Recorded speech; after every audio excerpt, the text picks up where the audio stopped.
जर hair colour करण्याचा विचार करत असाल आणि तो कुठे करायचा, कोणता करायचा, त्याचा बजेट काय, हे प्रश्न जर तुम्हाला पडले असतील तर मग हा व्हिडिओ तुमच्यासाठी आहे. Thinking of you, thinking of you.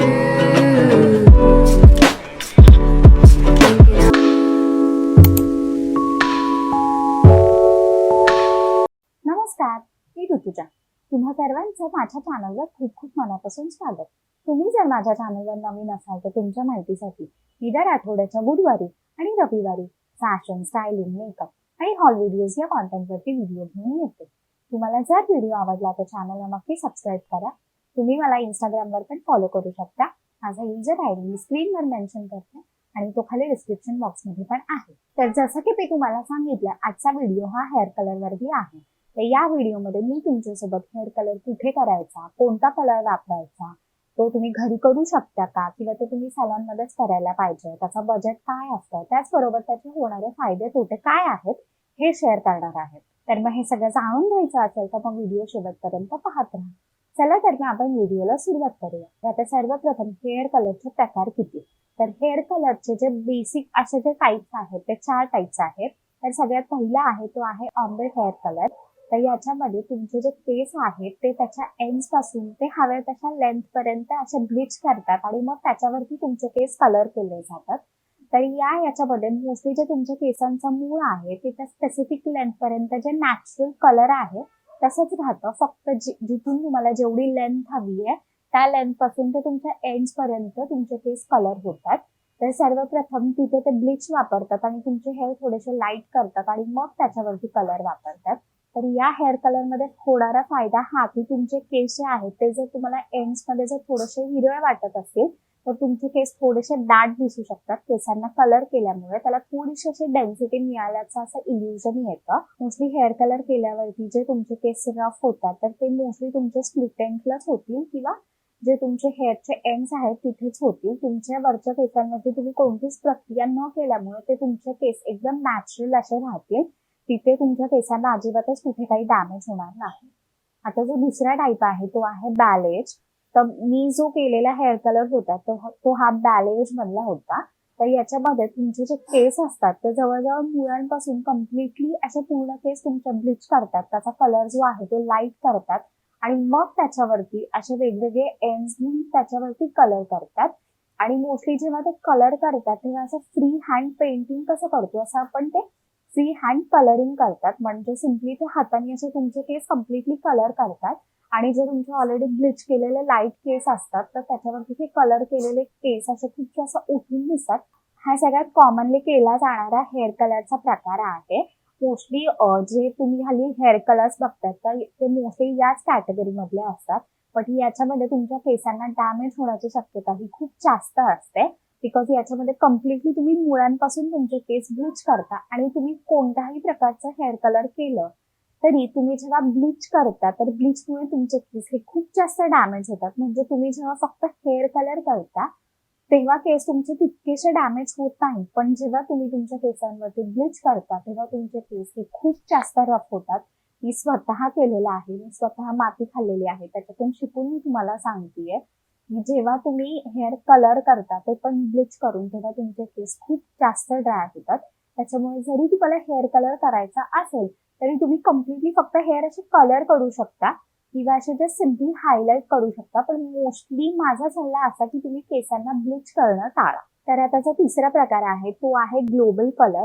तर याच्यामध्ये तुमचे जे केस आहेत ते मुळांपासून त्याच्या एंड्स पर्यंत फक्त एका विशिष्ट कलरने कलर केले जातात. म्हणजे कम्प्लिटली जो तुमच्या केसांचा रंग असतो तो फक्त असा वेगळा होऊन जातो. कोणता तरी एक विशिष्ट रंग जो तुम्हाला आवडतो तसा रंग घेतात आणि तो पूर्ण कम्प्लिटली तुमच्या म्हणजे मुळांपासून ते खालच्या एंड्स पर्यंत कलर करतात. त्याच्यामुळे तुमचा जो लुक आहे तो कम्प्लिटली असा वेगळा टर्न आउट होतो. तर आणि आता चौथा आणि जो लास्ट प्रकार आहे तो आहे हायलाइट्स. तर याच्यामध्ये तुमचे जे केसांचे असे थोडे थोडे सेक्शन्स घेतात, थोडे थोडे अशा पार्टिंग्स करून छोटे छोटेसे सेक्शन्स घेतात आणि त्याला अशा लाईट कलरच्या अशा एखाद्या रंगाने कलर करतात. म्हणजे त्याला थोडंसं हायलाइट करतात. आणि नॉर्मली जो तुमच्या केसांचा कलर असतो त्याच्यापेक्षा हा थोडासा वेगळा किंवा लाईटर कलर असतो. त्यामुळे तुमच्या ज्या केसांचे जो रंग आहे त्याच्यामध्ये बरंच असं व्हेरिएशन दिसून येतं.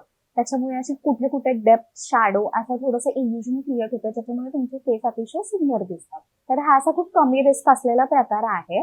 म्हणजे हायलाइट्स मध्ये मोस्टली फक्त तुम्ही केस कलर करता, तिथे कुठेही केसांना ब्लीच केलं जात नाही, त्याच्यामुळे तुमचे केस डॅमेज होण्याची शक्यता ही जास्त कमी असते याच्यामध्ये. ज्या लोकांचे केस खूप जास्त फ्लॅट दिसतात तर ते लोक असं काही हायलाइट्स वगैरे करू शकतात, ज्याच्यामुळे तुमच्या केसांच्या रंगामध्ये थोडंसं व्हेरिएशन दिसेल आणि केसांना वेगळं असं इल्युजन येईल. तर आता दुसरा मुद्दा म्हणजे हेअर कलरचं बजेट काय. तर तुम्ही जर मार्केट रेट्स बघाल तर सगळ्यात कॉमनली केला जाणारा प्रकार म्हणजेच बॅलेज जे आहे, तर त्याच्यासाठी मोस्टली तुम्हाला 5,000 ते 8,000 रुपीज पर्यंत असे इन्व्हेस्ट करायला लागू शकतात. म्हणजे ते कम्प्लिटली तुमच्या केसांच्या लेंथवर देखील डिपेंड करतं.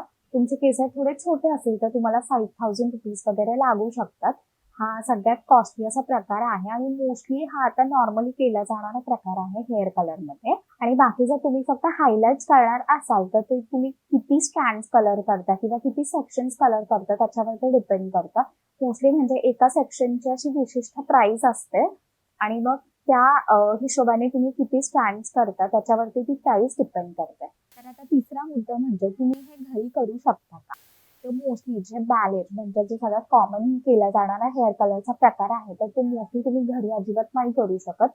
बिकॉज त्याच्यामध्ये केस ब्लीच वगैरे केले जातात आणि मग त्याच्यावरती हेअर कलर केला जातो. त्याच्यामुळे मोस्टली हे प्रोफेशनली जमू शकतं. म्हणजे जे प्रोफेशनल लोक असतात त्यांना हे आपल्याला घरी करणं अजिबात पॉसिबल नाहीये. पण तुम्हाला जर घरच्या घरी असं कोणता हेअर कलर करायचा असेल तर तुम्ही हायलाइट्स किंवा असं ऑम्बर वगैरे काहीतरी करू शकता. त्याच्यासाठी नॉर्मली बघा तुम्ही मार्केटमध्ये गार्नियर, लॉरियल किंवा स्ट्रिक्सचे असे हेअर कलरचे सॅशेस मिळतात. तर तुम्ही जर ते विकत घ्याल तर त्याच्यामध्ये ऑलरेडी सगळं युजर मॅन्युअल वगैरे मेन्शन केलेलं असतं. तर तुम्ही ते एखादं युजर मॅन्युअल वाचू शकता आणि त्या हिशोबाने तुम्ही हेअर कलर करू शकता. त्याच्यामध्ये मोस्टली तुम्हाला असे 2 ग्लोव्स येतात. त्याचबरोबर असं ते हेअर कलरचं जे सॅशे असतात ते मिळतं. त्याच्यानंतर एक कंडिशनर असतो लावायचा तो मिळतो आणि एक हेअर ब्रश असतो तो मिळतो. तर त्या सगळ्या गोष्टी व्यवस्थित अशा कोऑर्डिनेट करून ते युजर मॅन्युअलचा रेफरन्स घेऊन तुम्ही छान प्रकारे असे हेअर कलर करू शकता. मी पण एकदा हेअर हायलाइट्स केलेले आहेत घरच्या घरी. मी एक लॉरियलचा सॅशे वापरलेला आणि त्याने मी माझे केस कलर केलेले आणि मला जितकं आठवतं ना तर तेव्हा मी जे लॉरियलचं सॅशे वापरलेलं त्याच्यामुळे अजिबात माझे केस नंतर पण काही डॅमेज झाले नव्हते. म्हणजे जे नॉर्मली हेअर कलर केल्यावरती तुमचे जे केस रफ होतात तसे माझे अजिबात केस झालेले नव्हते. म्हणजे पर्सनली जर मी तुम्हाला सांगेन तर हे जे मार्केटमध्ये तुम्हाला सॅशेस मिळतात तर त्याच्यामध्ये मोस्टली तुम्ही गार्नियर अजिबात यूज करू नका. बिकॉज माझ्या त्या फ्रेंडने यूज केलेलं. गार्नियरमुळे तुमचे केस खूप जास्त ड्राय पडतात. त्याच्यामुळे मोस्टली जर तुम्हाला घरच्या घरी करायचं असेल तर तुम्ही लॉरियलचे जे हेअर कलरचं सॅशे आहे ते वापरू शकतात. त्याच्यामुळे केस अजिबात डॅमेज पण होत नाहीत. फक्त मला वाटतं त्याच्यामध्ये ना कलर व्हेरिएशन जे आहेत ना ते थोडेसे कमी मिळतात आणि गार्नियरमध्ये जे कलर व्हेरिएशन्स आहेत ते थोडेसे जास्त आहेत. स्ट्रिक्सचं मी पर्सनली यूज केलेलं नाहीये, पण आय गेस स्ट्रिक्समध्ये पण कलर व्हेरिएशन्स खूप जास्त आहेत. लॉरियलमध्ये आय गेस 3 का 4 कलर व्हेरिएशन्स मिळतात फक्त. आणि माझा केस ऑलरेडी ब्राऊन असल्यामुळे मी असा ब्राऊन कोणता तरी शेड वापरलेला आणि तो तितकासा माझ्या केसांमध्ये दिसत नव्हता. पण छान प्रकारे असे ते कलर झालेले. तर मग तुम्ही लॉरियलचं जे हेअर कलरचा सॅशे आहे त्याला नक्कीच ट्राय देऊ शकता. तुम्ही ते यूज करू शकता. रिझल्ट पण माझ्यासोबत तुम्ही कॉमेंट सेक्शनमध्ये शेअर करा जर तुम्ही ते यूज केलं तर.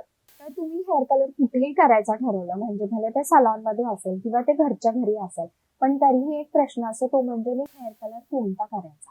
म्हणजे तुम्ही नॉर्मली सलॉन्समध्ये गेलं तरी तिथले जे प्रोफेशनल्स असतात ते तुम्हाला विचारतात की तुम्ही कोणता कलर म्हणजे करण्याची अशी इच्छा ठेवता. तर मग तशा वेळेला ते तुम्हाला बरेचसे असे कलर पॅलेट्स दाखवतात आणि मग तुम्हाला विचारतात की तुम्ही कोणता कलर चॉईस करता. तर अशा वेळेला नेहमी लक्षात ठेवा की तुमच्या डोळ्यांना जो मॅच होणारा कलर असतो तो हेअर कलर तुम्ही वापरू शकता. तो मोस्टली तुमच्या स्किन टोनला आणि तुमच्या फेसला खूप छान प्रकारे असं सूट करतो. म्हणजे तुम्हाला जर एकदमच कन्फ्युजन असेल कोणता हेअर कलर वापरायचा तर हा सगळ्यात इझी टू गो असा ऑप्शन आहे. तुम्ही जो तुमच्या डोळ्यांचा कलर आहे हुबेहूब तो कलर यूज करू शकता. किंवा मग तुमच्या केसांचा जो कलर आहे त्याच्यापेक्षा 1 किंवा 2 असा टोन लायटर कलर तुम्ही यूज करू शकता. म्हणजे आता माझे केस थोडेसे असे डार्किश ब्राऊन आहेत तर मग त्याच्यापेक्षा 2 टोन लायटर कलर मी यूज करायला पाहिजे माझ्या केसांच्या अकॉर्डिंग. मग तसंच तुमच्या केसांचा कलर कोणता आहे त्याच्यापेक्षा 2 टोन लायटर कलर तुम्ही चॉईस करू शकता. आणि तुम्हाला एकदमच कन्फ्युजन असेल तर तुम्ही तिथल्या प्रोफेशनल्सला देखील विचारू शकता. म्हणजे तुमचं जे चॉईस आहे किंवा तुम्ही कोणत्या कलर पॅलेटमध्ये इंटरेस्टेड आहात ते तुम्ही त्यांना सांगा आणि ते व्यवस्थित असा कलर ऑप्शन शोधून तुम्हाला देतील. आणि आता जो लास्ट मुद्दा आहे तो आहे याचे फायदे आणि तोटे काय. तर आता आपण पहिले याचे फायदे बघूयात. तर याचे फायदे म्हणजे कम्प्लिटली तुम्हाला एक वेगळा लुक मिळतो. म्हणजे तुम्ही जेव्हा हेअर कलर करता, तुम्ही जर असे तुमच्या तुमच्या रोजच्या फेसला जर कंटाळलेले असाल, तर तुम्हाला एक थोडासा नवीन टच हवा असेल तुमच्या फेसला, असा नवीन एखादा लुक हवा असेल, तर हेअर कलर हा खूप चांगला असा ऑप्शन पडतो. याच्यामुळे कम्प्लिटली तुमचा लुक खूप जास्त चेंज होतो. कधी-कधी तुम्ही जे वेगवेगळे कलर व्हेरिएशन्स करता, त्याच्यामुळे तुमचे केस दाट असल्याचं इल्युजन देखील बऱ्याचदा मिळतं. त्याच्यामुळे बऱ्याचदा तुमचे केस दाट आहेत असं वाटतं हेअर कलर केल्यावरती. आणि तिसरी गोष्ट म्हणजे तुम्ही जेव्हा असा प्रॉपर असा हेअर कलर करता, जो तुमच्या स्किन टोनला छान सूट होतो किंवा तुमच्या डोळ्यांच्या रंगांना खूप छान कॉम्प्लिमेंट करतो, तर अशा वेळेला जे तुमचे ऍक्च्युअल प्रेझेंट जे फेशियल फीचर्स आहेत, तर ते पण खूप छान प्रकारे एनहान्स होतात. तुमचे डोळे बोलके वाटायला लागतात. त्याचबरोबर तुमच्या फेसचं जे स्ट्रक्चर आहे तेही वेगळं वाटायला लागतं. म्हणजे हेअर कलरमुळे तुमच्या फेशियल फीचर्समध्ये पण खूप चेंज वाटू शकतो. ते खूप जास्त एनहान्स झालं तर इल्युजन येऊ शकतं. तर आता लास्ट पॉईंट म्हणजे याचे तोटे. तर फायद्यांपेक्षा ना कलरिंगचे तोटेच जास्त आहेत. सगळ्यात महत्वाचं म्हणजे तुमचे केस प्रचंड ड्राय होतात. म्हणजे केल्या जो असा नॅचरल असा छान खूप सुंदर असा फील असतो ना तुमच्या केसांचा, थोड्या दिवसांनी थोड्या महिन्यांनी तो कम्प्लिटली निघून जातो. एक तर तुम्हाला मेंटेनन्स पण खूप असतो जेव्हा तुम्ही हेअर कलर करता. म्हणजे असं थोड्या काळापुरतं ना तुम्हाला तेल पण लावणं तुमच्या केसांना अवॉइड करायचं असतं. बिकॉज त्याच्यामुळे तुमचा कलर देखील फेड आउट होऊ शकतो. त्याचबरोबर तुम्हाला तुमचे केस खूप जास्त मेंटेन करायला लागतात. म्हणजे त्याला हवे तसे शॅम्पूज, कंडिशनर्स तुम्हाला वापरायला लागतात. आणि मोस्टली तुम्ही जेव्हा ते हेअर शॅम्पूज आणि हेअर कंडिशनर्स वापरता, तर ते खूप जास्त असे केमिकल युक्त असल्यामुळे तुमचे केस ऑलरेडी जे हेअर कलरमुळे ड्राय झालेले असतात, तर ते तर शॅम्पूज वगैरे वापरल्यामुळे अजून जास्त ड्राय होतात. आणि नंतर म्हणजे एका पॉईंट नंतर ना तुमचे केस खूप जास्त फ्रिझी आणि अनमॅनेजेबल असे वाटायला लागतात.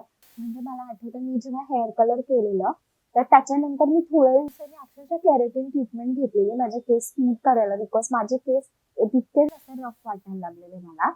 आणि माझ्या केसांमध्ये पण मी बॅलेज केलेलं, त्याच्यामुळे माझ्या केसांवरती ब्लीच केलं गेलेलं. तर ब्लीचमुळे केस तुमचे खूप जास्त ड्राय होतात. तर तुम्हाला जर हेअर कलर करायचा असेल ना, तर तुम्ही फक्त हेअर हायलाइट्स वगैरे करू शकता, ज्याच्यामध्ये फक्त हेअर कलर यूज करतात. पण मोस्टली तुमच्या केसांना ब्लीच करणं टाळा, बिकॉज त्याच्यामध्ये खूप जास्त डॅमेज होतो तुमच्या केसांना. तुमचे केस जास्त ड्राय झाल्यामुळे तुम्हाला हेअरफॉलचा देखील प्रॉब्लेम चालू होऊ शकतो. बिकॉज बऱ्याचदा असं होतं की हेअर खूप जास्त फ्रीझी झाल्यावरती हेअरफॉल किंवा डॅन्ड्रफ असे प्रॉब्लेम्स पण स्टार्ट होतात. त्याच्यामुळे या सगळ्या गोष्टींची दक्षता घ्या आणि हेअर कलर करण्यापूर्वी या सगळ्या गोष्टी तुमच्या डोक्यात असू द्या. तर मग हा होता हेअर कलरचा ऑनेस्ट असा रिव्ह्यू माझ्या साईडने. माझे पर्सनल एक्सपिरियन्सेस पण मी याच्यामध्ये तुमच्यासोबत शेअर केलेले आहेत. तर मग तुम्हाला हा व्हिडिओ कसा वाटला हे मला कॉमेंट सेक्शनमध्ये नक्की सांगा.